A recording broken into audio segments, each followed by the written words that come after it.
Olá, amigos do YouTube, novamente, bem dispostos?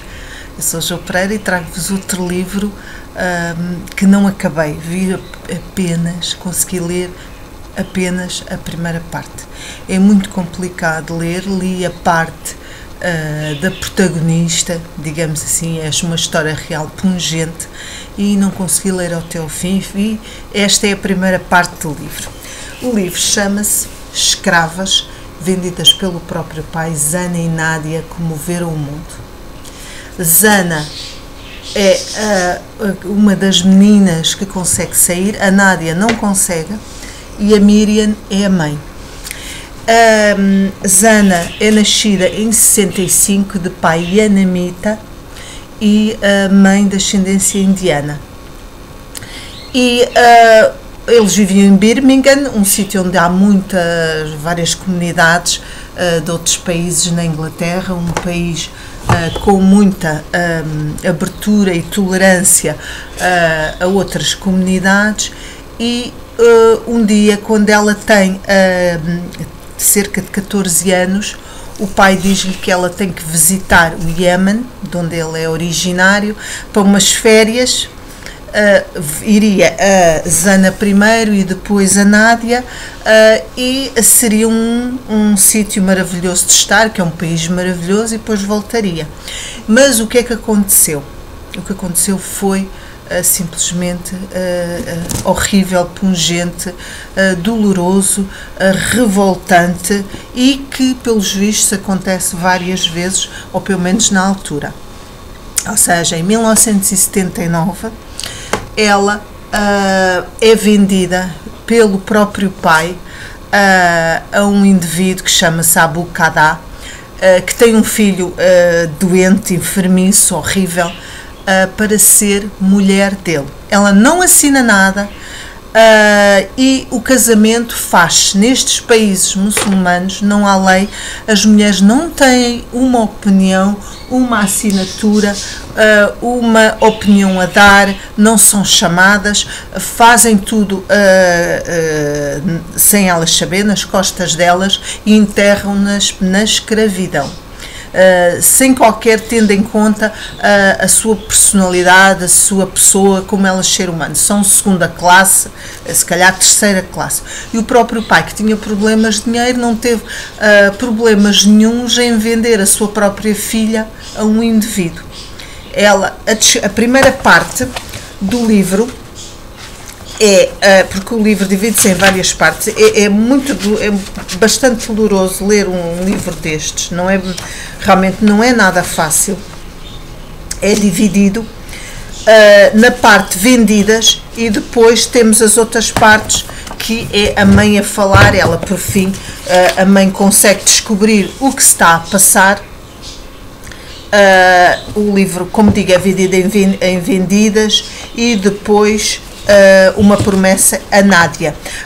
Há esta versão em pequeno, em versão mais ligeira, ou seja, um livro mais pequeno, porque este livro é enorme, como podem ver, porque decorre em várias partes, e são vários a falar.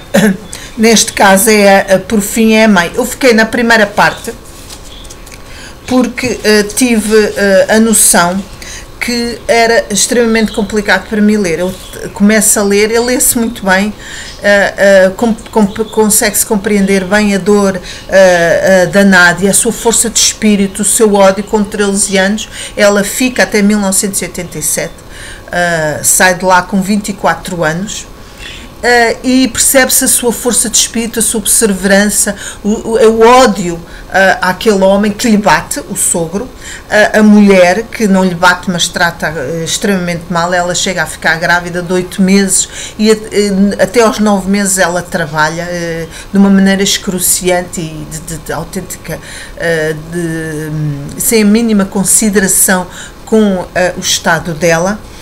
E, como eu estava a dizer, este livro é a primeira parte, vendidas, sem piedade. Eu parei no vendidas, e uma promessa à Nádia. A Nádia ela vem depois,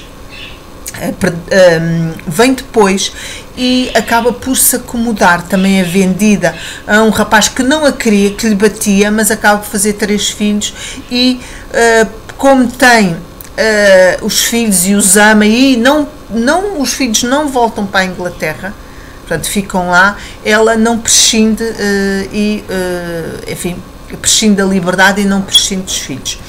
Já a Zana prescinde do filho, que fica lá para a tristeza dela, mas prefere voltar para a sua cultura, porque, embora ela tenha sangue anamita, ela é uma profunda inglesa e é assim que ela se sente. O que é revoltante, extremamente revoltante, é o facto dos pais venderem as suas próprias filhas. Isto é passado nesta altura e deve continuar a acontecer. Eles têm que arranjar filhas, e provavelmente não há suficientes lá no Iémen, não sei, ou para dar dinheiro a um escroque que precisa de dinheiro, ele vende as próprias filhas e condena-as à situação mais horrível que pode haver. Não há eletricidade, é só porcaria, não há água, enfim, aquilo são países em que não se cuida das pessoas. As pessoas vivem pouco acima do limiar da pobreza e que são quase animais. Não se cuidam uns dos outros, os próprios governantes não se interessam, porque eles próprios também não têm dignidade, nem se revoltam contra esta situação, contra um governo que não cuida deles, não faz esgotos. Portanto, eles próprios têm o que merecem, porque são um povo de fraca instrução, fraca dignidade, não tem autoestima e, portanto, não apela por si, não luta por si próprio. Eles vivem nestas condições e deixam-se estar, e ao mesmo tempo os homens oprimem as mulheres, que é a única coisa que eles sabem fazer, não sabem fazer mais nada. A única coisa que eles querem é o seu poderio e amesquinhar um ser do qual precisam, mas do qual apenas querem usar para trabalhar de uma maneira insana e para procriar. Eu, como digo, eu li esta parte, que é dolorosa, como vos estou a dizer, mas abre muito os olhos.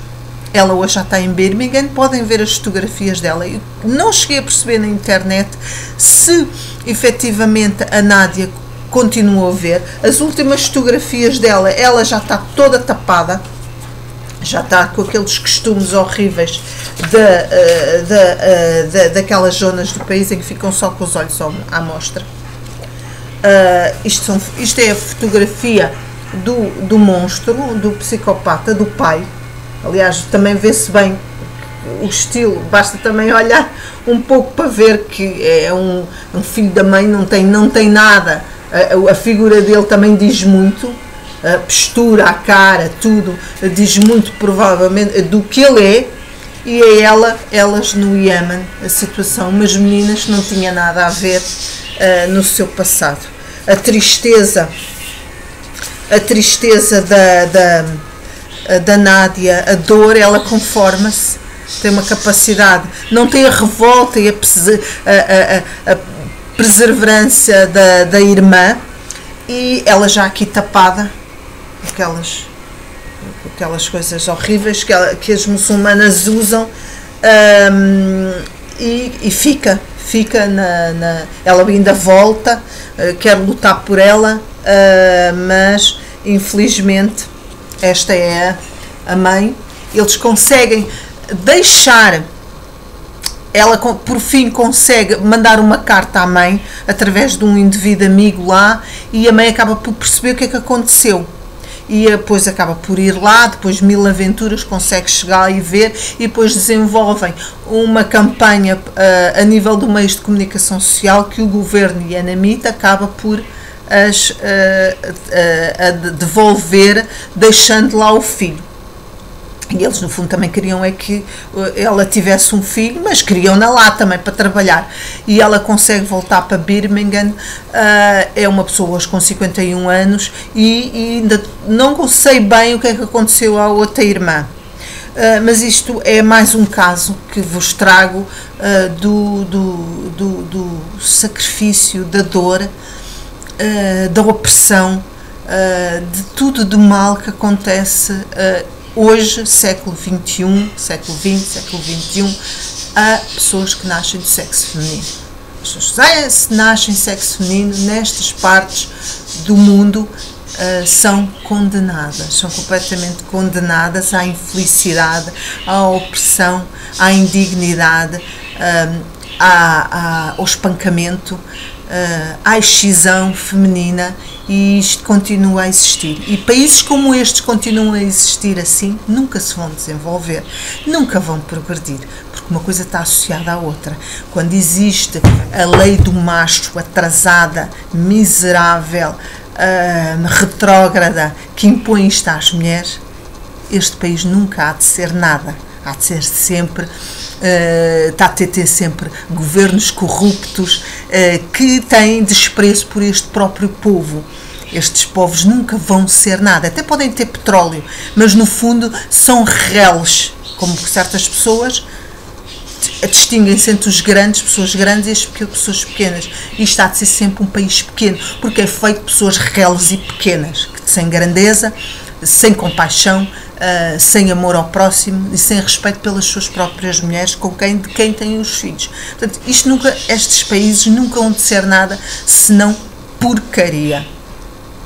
E infelizmente o caminho para a libertação da mulher é muito difícil nestes países. Também foi feito no mundo ocidental, foi conseguido porque os próprios homens evoluíram e abriram as suas cabeças, e nestes países não se consegue, porque eles não querem prescindir daquele seu poder masculino e retrógrado e atrasado que os faz sentir seguros.